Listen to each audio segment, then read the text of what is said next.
اللهم صل على محمد وآل محمد۔ اعوذ باللہ من الشیطان اللعین الرجیم، بسم اللہ الرحمن الرحیم۔ ماہ رمضان المبارک کے حوالے سے مولا متقیان فرماتے ہیں، یہ وہ مہینہ ہے جسے اللہ نے باقی مہینوں پر افضل ترین قرار دیا ہے، جیسے ہم اہل بیت کو تمام انسانوں پر۔ اسی کے ساتھ میں اپنے پروگرام تحفۃ الصائمین میں تمام دیکھنے، تمام سننے والوں کو میزبان شیری زہرا کی جانب سے اور قائم ٹی وی کی ٹیم کی جانب سے خوش آمدید اور السلام علیکم کہتی ہوں۔ اس وقت ہمارے پروگرام میں موجود عالم دین علامہ عون محمد نقوی، جو کسی تعارف کے محتاج نہیں ہیں۔ علامہ صاحب السلام علیکم۔ میں ایک بار پھر آپ کو اپنے پروگرام میں خوش آمدید کہتی ہوں۔ میں اور ہماری ٹیم بہت مشکور ہے کہ آپ نے ہمیں اپنا قیمتی وقت دیا۔ بنیادی تہوار کون کون سے ہیں، اس پہ ذرا آپ تفصیلی روشنی ڈالیے۔ اعوذ باللہ من الشیطان اللعین الرجیم، بسم اللہ الرحمن الرحیم۔ خدا بند متعال اس ماہ مبارک میں جتنے بھی عبادات اور ریاضت، وظائف، دعائیں، مناجات تمام محبان اہل بیت نے پوری دنیا میں سر انجام دیے، اور قائم ٹی وی نے ان کو بہت ساری معلومات مختلف علماء کرام اور مختلف اسکالرز کے ذریعے سے، مختلف کہہ لیجیے کہ ہوسٹس کے ذریعے سے معلومات بہم پہنچائیں۔ تو قائم ٹی وی کا اور بہت سارے چینلز اس سلسلے میں اپنی خدمات سر انجام دے رہے ہیں۔ ان تمام کے لیے دعائیں ہیں کہ خدا ہماری قوم میں ایسے ادارے، ایسے چینلز، ایسے شعبہ زندگی کو پیدا کرتا رہے کہ جو تسلسل کے ساتھ تبلیغ اور ترویج دین کا کام سر انجام دیتے رہیں۔ شب عید کے حوالے سے آپ نے اس پروگرام کا عنوان رکھا، تو میں گزارش کروں گا کہ اللہ تعالیٰ نے دین مبین کے ذریعے سے نہ صرف احکامات دیے ہیں، نہ صرف عبادات کرنے کے طریقے بتائے ہیں، بلکہ ان احکامات میں، ان عبادات میں ندرت پیدا کرنے کے لیے، ان عبادات میں گویا دنیا کے رسم و رواج کو شامل کرنے کے لیے کھلی چھٹی دی ہے۔ کیسے کھلی چھٹی کا مطلب کیا ہے؟ کہ دائرہ اسلام میں رہتے ہوئے آپ وہ سارے کام کر سکتے ہیں جو اسلام سے متصادم نہ ہوں۔ اسی لیے مولا کائنات امیر المومنین علیہ السلام فرماتے ہیں کہ آپ جس معاشرے میں رہتے ہیں، جس علاقے میں رہتے ہیں، جس قوم و قبیلے میں آپ پیدا ہوئے ہیں، آپ اس علاقے کے رسم و رواج کو اپنائیں، بشرطے کہ وہ اسلام سے متصادم نہ ہوں، یعنی اسلام سے ٹکرا نہ رہے ہوں۔ اسی طرح سے عید جو ہم منانے جا رہے ہیں، یہ عید صرف یہی نہیں بلکہ ہر وہ دن جس دن بندہ خدا کی معصیت نہ کرے، گناہ نہ کرے، وہی دن عید کا دن ہے۔ بے شک۔ کیا مطلب؟ عید کہتے ہیں اس خوشی کو کہ جو بندے کو کچھ کرنے کے بعد حاصل ہو۔ مثال کے طور پہ عید الفطر میں کیا ہے کہ ہم روزے رکھ کے اور گویا وہ دن حاصل کر رہے ہیں، تو ہمیں خوشی ہو رہی ہے کہ ہم نے پورا مہینہ روزے رکھے، بھوک و پیاس کو برداشت کیا، اللہ کے فضل کو حاصل کیا، اور ہم نے اپنے گناہوں کو دھلوایا۔ اب ہمیں اللہ نے ایک نئی زندگی دی ہے آج کے دن، یعنی عید کے دن، تو ہم نے اس کو عید یعنی خوشی کے طور پر منایا۔ اسی طرح قربانی والی عید میں ہم قربانی کرتے ہیں، اور قربانی کرنے کے بعد ہم خوش ہوتے ہیں کہ اللہ تعالیٰ نے ہمیں یہ توفیق دی کہ ہم سنت حضرت ابراہیم علیہ السلام پر عمل کر رہے ہیں۔ عید غدیر کے دن ہم خوشی کرتے ہیں کیونکہ ہم اللہ کا شکر ادا کرتے ہیں کہ اللہ تعالیٰ نے ہمیں ولیوں کے سردار مولا متقیان کی ولایت کا دن نصیب کیا، کہ جس دن مولا علی علیہ السلام کو اللہ نے گویا مولا بنایا، یعنی ایسا مولا کہ جو ولی ہے، جو حاکم ہے، جو ہم پر تصرف رکھتا ہے۔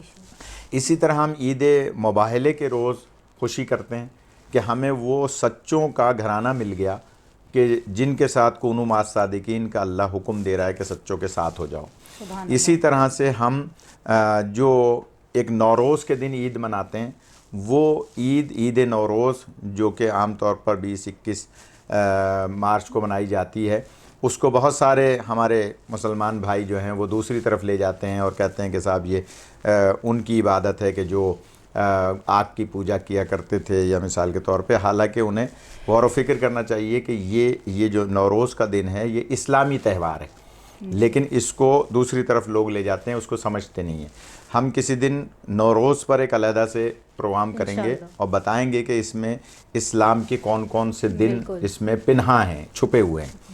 اچھا، اسی طرح سے ہم بہت ساری وہ عیدیں مناتے ہیں جو معصومین سے منسوب ہیں، مثلا 15 شعبان ہے یعنی شب برات، وہ بھی ایک عید کا دن ہے کہ جب اللہ نے ہمارے گناہوں کو معافی کی سند ہمیں اس شب میں اور ہمارے مرحومین کو عطا فرمائی ہوتی ہے بقدر معرفت۔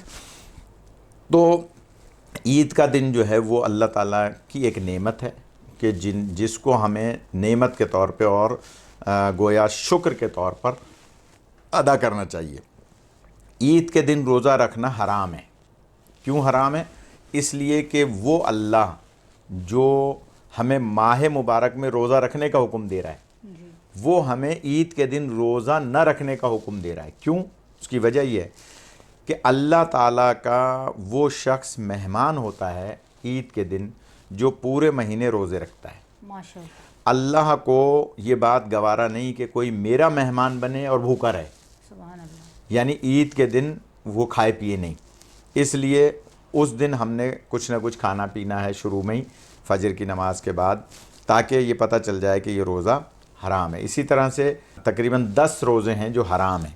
تو عید کا دن خوشی کا دن ہے، اور اس کی سب سے بڑی جو گویا کہہ لیجئے کہ مولا کائنات کی طرف سے ہمیں خوشخبری ہے کہ یہ تو ہے ہی عید کا دن، کیونکہ آپ نے پورا مہینہ روزہ رکھ کے اور گویا اللہ سے گناہوں کی معافی کی سند لے لی۔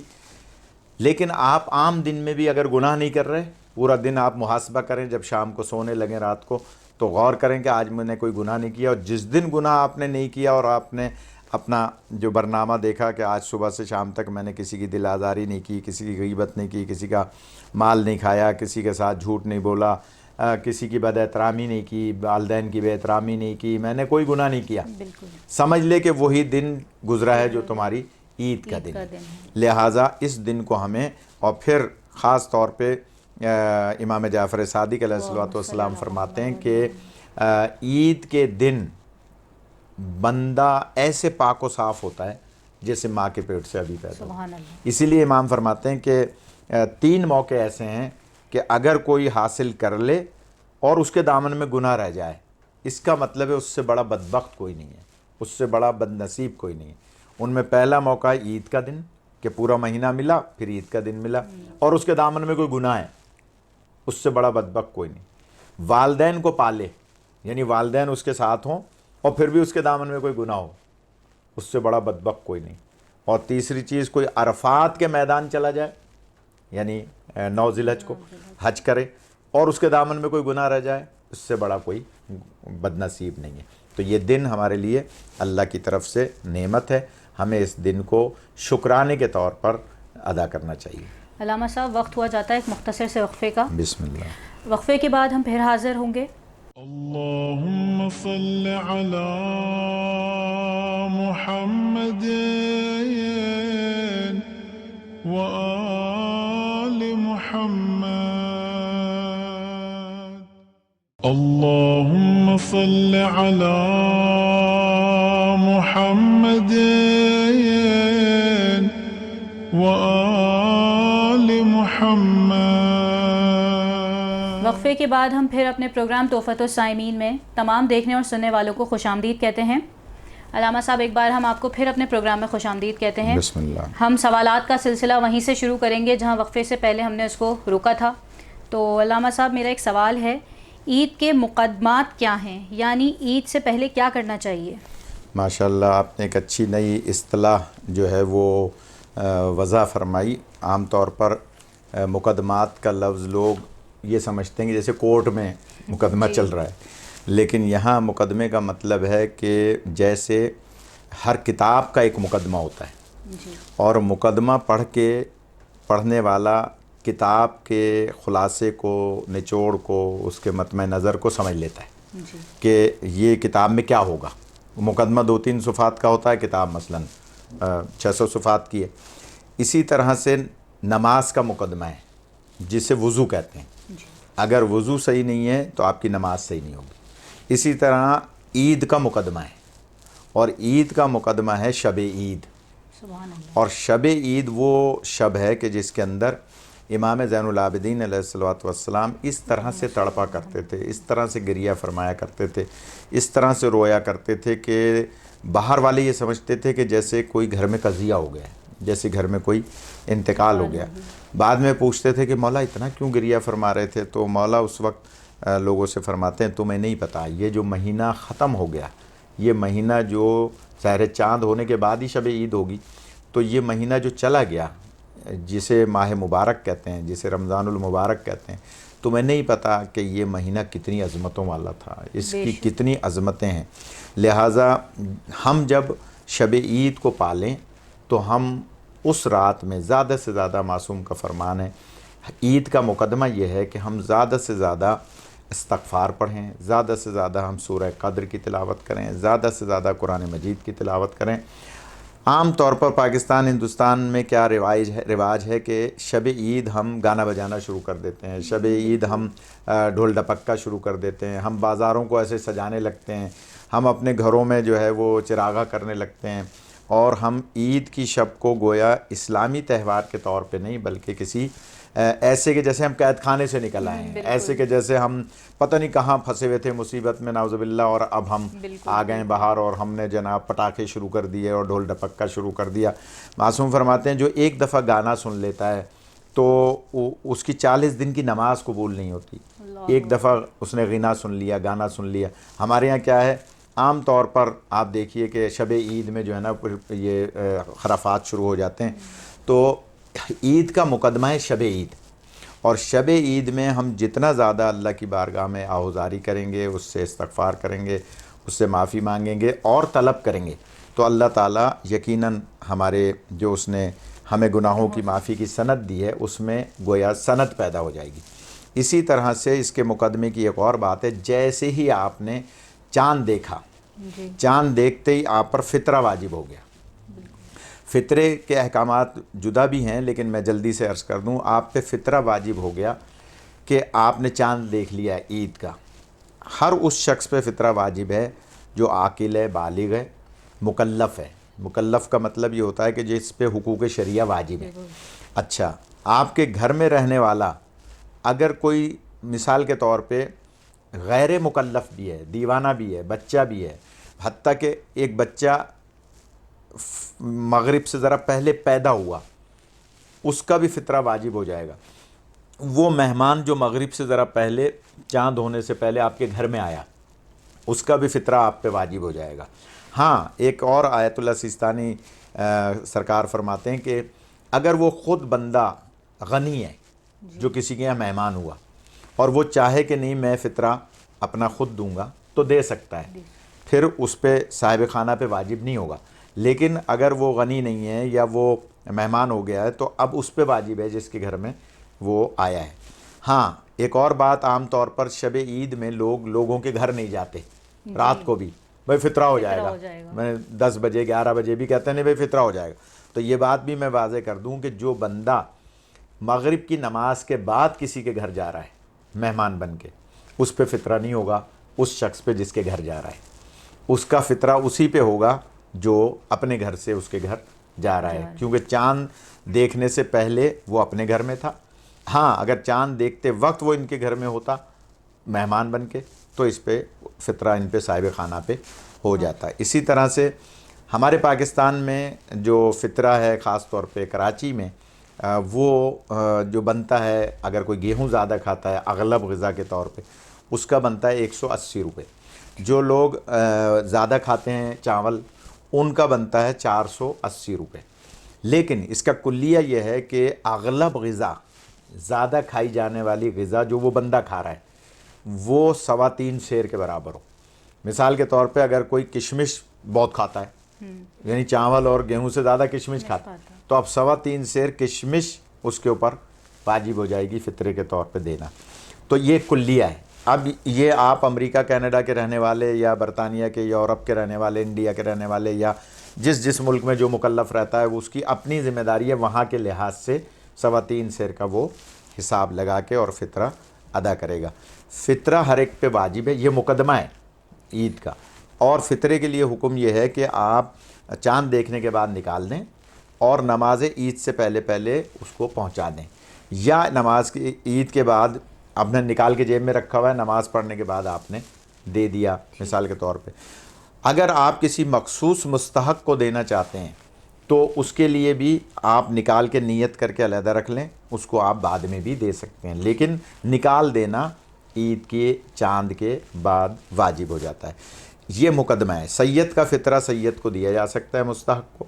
غیر سید کا فطرہ جو ہے وہ سید کو نہیں دیا جاتا، چونکہ مستحق سید ہو لیکن غیر سید ہے، وہ دینا چاہ رہا ہے، اس کا نہیں دیا جا سکتا، اس لیے کہ یہ فطرہ بھی صدقہ ہے، اور صدقہ جو ہے وہ سادات پہ حرام ہے۔ اسی طرح سے ہمیں اس پوری رات میں عبادت میں اس کو بسر کرنا ہے، اور زیادہ سے زیادہ اللہ کی بارگاہ میں گویا توبہ اور استغفار کرنا ہے، اور یہ دعا کرنی ہے کہ خداوندہ اس کرونا کی بیماری سے تمام انسانوں کو محفوظ فرمائے۔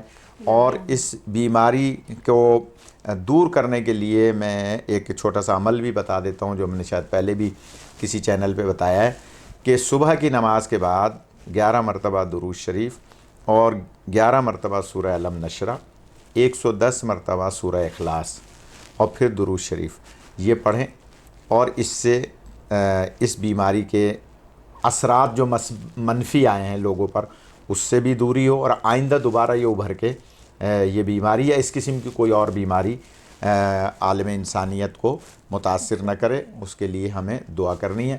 ساتھ کے ساتھ ہمارے مراجع اعظام نے جو ہمیں دعائیں بتائی ہیں وہ حقیقت میں ہمیں پڑھنی ہے۔ رہبر کبیر حضرت آیت اللہ خامنائی نے فرمایا ہے کہ آپ جو ہے وہ مولا سجاد علیہ السلام کی صحیفہ سجادیہ سے 7 نمبر دعا کو زیادہ سے زیادہ پڑھیں۔ آیت اللہ العظمیٰ سید علی سیستانی صاحب نے فرمایا ہے کہ آپ زیادہ سے زیادہ سورہ فیل کی تلاوت کریں۔ اسی طرح سے سب سے بڑا عمل ہے توبہ و استغفار، ہمیں اس شب میں زیادہ سے زیادہ توبہ و استغفار کرنا ہے تاکہ اللہ ہمارے گناہوں کو معاف فرمائے۔ اور صرف ایک جملہ عرض کر دوں کہ جب چاند دیکھ لیں تو اس کے بعد زیادہ سے زیادہ جتنا پڑھ سکیں پڑھیں، یہ جسے ہم تکبیرات کہتے ہیں، اللہ اکبر لا الہ الا اللہ واللہ اکبر اللہ اکبر وللہ الحمد علی ما ہدانا ولہ الشکر علی ما اولانا، یعنی ہمیں شکر ادا کرنا ہے اللہ کا کہ اس نے ہمیں ماہ مبارک دیا اور اب ہمیں عید عطا فرمائی۔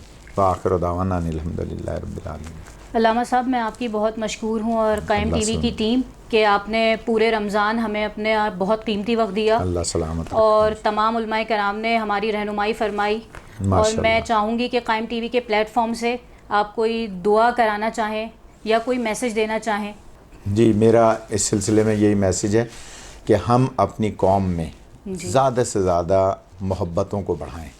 بالکل، کمپٹیشن کسی بھی چیز کا ہو، چاہے ماتم کا کمپٹیشن ہو، وہ انجمن یہ انجمن، چاہے نواخوانی کا کمپٹیشن ہو، چاہے منقبت خوانی کا کمپٹیشن ہو، چاہے تقاریر کا کمپٹیشن ہو، چاہے ٹی وی چینلز کے کمپٹیشن ہو، ہمیں ہر چیز میں قربتاً الی اللہ، ہمیں اللہ کی خوشنودی کے لیے ہر نیک عمل کرنا ہے۔ ہمیں کسی کو نیچا دکھانے یا کسی کو اپنے آپ کو اونچا دکھانے کے لیے نہیں، اس اونچے رب کے جس سے اونچا کوئی نہیں ہے راضی کرنے کے لیے ہمیں قربتاً الی اللہ یہ ساری ڈیوٹیاں سر انجام دینی ہیں۔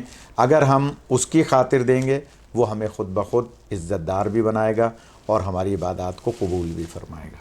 علامہ صاحب میں آپ کی بہت شکر گزار ہوں۔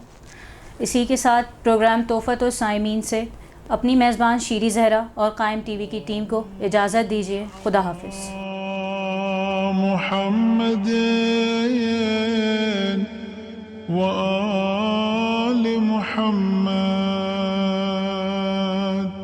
وآلہ الطیبین الطاہرین۔ اللہ صل على محمد وآل محمد